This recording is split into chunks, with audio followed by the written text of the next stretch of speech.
আসসালামু আলাইকুম। আশা করছি যে যার অবস্থান থেকে সুস্থ ভালো আছেন। আলহামদুলিল্লাহ আমরাও বেশ ভালো আছি। এখানে আমি বড় সাইজের যে রসুন সেখান থেকে দুটো কোয়া নিয়েছি, ঠিক এইভাবে কেটে নিয়েছি। সেই সাথে আমি এখানে বড় সাইজের দুটো পেঁয়াজ কেটে নিয়েছি। প্রায় ৬-৭টার মতো কাঁচামরিচ মাঝখান থেকে চিড়ে নিয়েছি। আজকের রেসিপির জন্য আমি মশলাটা রেডি করছি। এখানে উঁচু উঁচু 2 চা চামচের মতো টক মিষ্টি দইটা নিচ্ছি। ইচ্ছে করলে এখানে টক দইটাও নেওয়া যায়, তবে আমার কাছে টক মিষ্টি দইটা ব্যবহার করলে তরকারির টেস্টটা ভালো আসে। সেই সাথে আমি এখানে 1 চা চামচের মতো আদা পেস্ট দিয়েছি। আমি 2বার নিয়েছি, কারণ এটা আমি হাফ চা চামচের মতো করে নিয়েছি।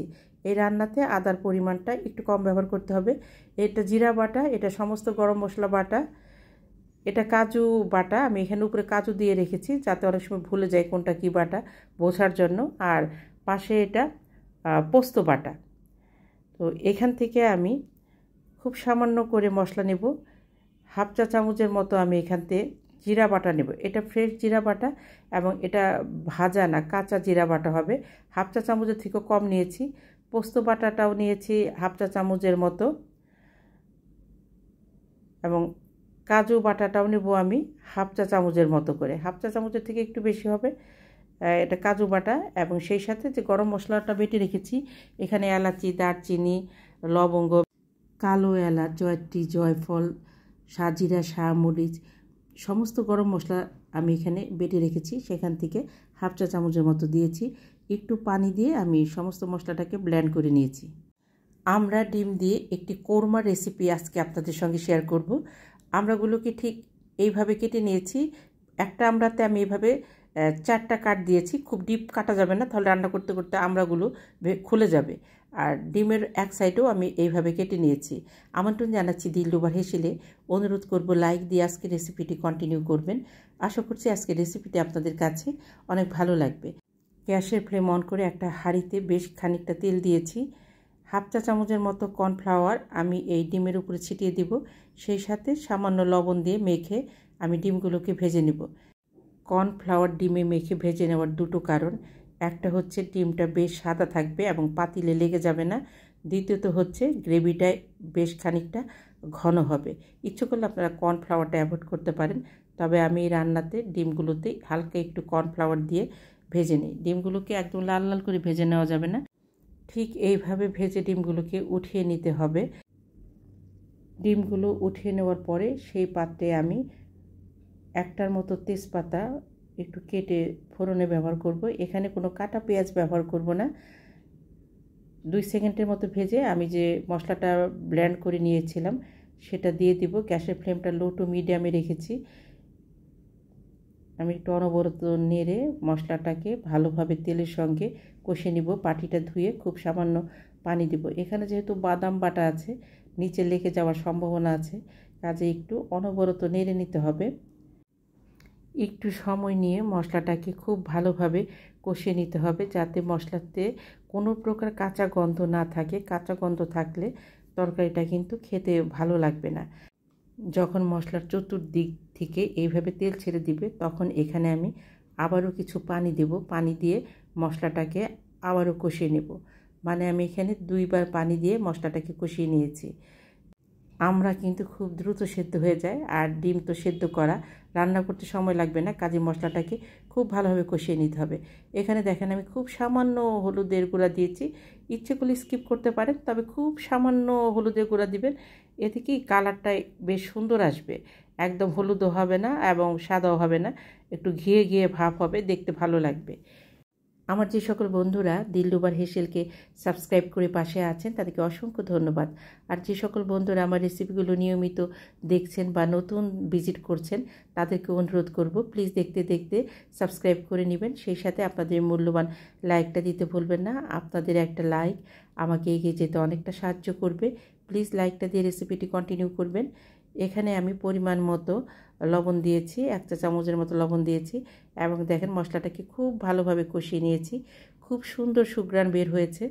মশলাটা ঠিক যখন এইভাবে তেল ছেড়ে দিবে এবং একদমই কাঁচা গন্ধ থাকবে না, সেই সময় এখানে আমি উষ্ণ গরম পানি ব্যবহার করব। আমরা সেদ্ধ হতে এবং আমি যতটুকু গ্রেভি রাখবো সেই পরিমাণ আন্দাজ করে আমি এখানে পানি ব্যবহার করব। খুব পানি দিয়ে একদম পাতলা ঝোল করলে কিন্তু খেতে ভালো লাগবে না। আমরা এবং ডিমের গা মাখা মাখা গ্রেভি থাকবে, এইভাবে রান্না করলে এটা খেতে ভীষণ ভালো লাগে। ঝোলের পানিটাতে বলক চলে এসেছিল। এখন আমি কেটে ধুয়ে রাখা আমড়া আর ডিম দুটোই একসঙ্গে দিয়ে দেব। এখানে আমি 5টা আমড়া রেখেছিলাম, কিন্তু 3টা আমড়া ব্যবহার করব, 2টো আমড়া দেব না। আমড়াগুলো অনেক টক ছিল, যেহেতু আমার ডিম মাত্র 5টা, এই জন্য 3টা আমড়া ব্যবহার করলাম। এই রান্নার ক্ষেত্রে একটু বেছে বেছে মিষ্টি যে আমড়াগুলো পাওয়া যায় সেই আমড়াগুলো দিয়ে রান্না করলে খেতে ভালো লাগে। আমার হাজব্যান্ডের সরকারি চাকরির সুবাদে আমাকে বাংলাদেশের বিভিন্ন অঞ্চলে ঘুরে বেড়াতে হয়েছে। যশোরে 2-2বার ছিলাম, খুলনায় ছিলাম। এই রান্নাটা আমি যশোরে শিখেছি। ওনারা এই রান্নাটাতে নারিকেলের দুধ ব্যবহার করেন, খেতে ভীষণ ভালো লাগে।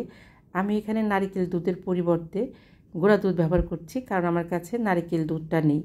এই রান্নাটা বরিশাল অঞ্চলের লোকেরাও মনে হয় রান্না করে। তো ওনাদের রান্নার মতো কিন্তু আমার রান্নাটা হবে না, তবে আমার রান্নাটাও কিন্তু খুব একটা খারাপ হবে না। এখানে আমি 1 চা চামচ চিনি দিয়েছি, যেহেতু এটা কোরমা, মিষ্টি মিষ্টি হলে খেতে ভালো লাগবে। দুধের সঙ্গে চিনিটাকে খুব ভালোভাবে মিশাবো এবং রান্নার শেষ পর্যায়ে এসে আমি এই দুধটাকে দিয়ে দেব। আমি যেখানে ঝোলের পানিটা ব্যবহার করেছি, ওনারা এই পানির পরিবর্তে নারিকেলের দুধ দিয়ে এই রান্নাটা করে থাকেন। রান্নার শেষের দিকে আমি এই দুধ চিনির মিশ্রণটা এই জন্য দিচ্ছি, যেহেতু এখানে আমি দই ব্যবহার করেছি। শুরুর দিকে যদি আমি এই দুধটা ব্যবহার করতাম, দুধটা আমার কেটে যেতে পারতো, এতে ঝোলটা একটু ছাকা ছাকা থাকতো, দেখতে ভালো লাগতো না।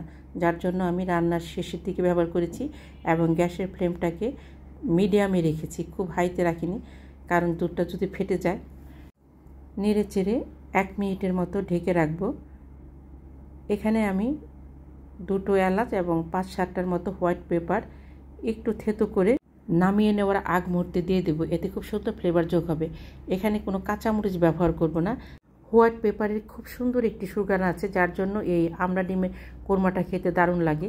ইচ্ছে করলে এখানে ব্ল্যাক পেপারও ব্যবহার করতে পারেন, তবে যেহেতু এটা সাদা সাদা রাখবো, যার জন্য আমি ব্ল্যাক পেপারটা ব্যবহার করি। এখানে আমি 1 মুঠোর থেকেও কম বেরেস্তা হাত দিয়ে ভেঙে দিয়ে ঢেকে গ্যাসের ফ্লেমটাকে বন্ধ করে দেব এবং 5 মিনিটের মতো দমে রেখে সার্ভ করব।